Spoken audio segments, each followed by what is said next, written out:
At some point, you got to be sick of your shit. At some point, if you really want change, you just got to get to the point of being sick of your shit. There's no more sitting and dwelling. You want to sit... Okay, first of all, I don't believe that you just have to just start changing your mindset. As a mindset and manifestation coach, right? I don't believe in just doing that. You have to feel what you feel.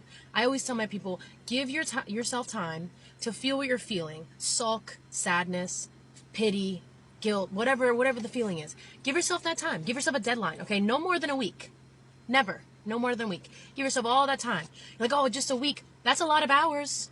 That's a lot of hours. That's a lot of hours to sit and sulk in whatever feelings you're feeling, to process, to journal, to take a walk, to be in solitude, to do what you have to do to feel those emotions, process them, allow yourself to embody them, express them.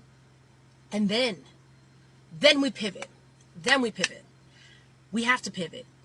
You cannot stay when you sit and you sulk and you sit in your self-pity and you sit in your reaffirming all your negativity and da-da-da. You're not going to change anything. That's not changing anything. You just want to sit and complain about your life? Fine.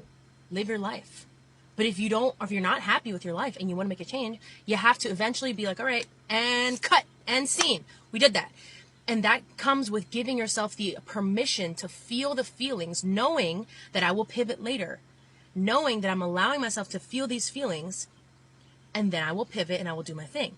Feel your feelings, but then you got to be sick of your shit. You have to get to a point. Well, no matter what it is, no matter how big or small, whatever it is in life, you have to give yourself a deadline and get to a point where you're like, even if you have to feel it also throughout the pivoting, you're not focusing on just the feeling, whatever sad feeling you're feeling or whatever feeling.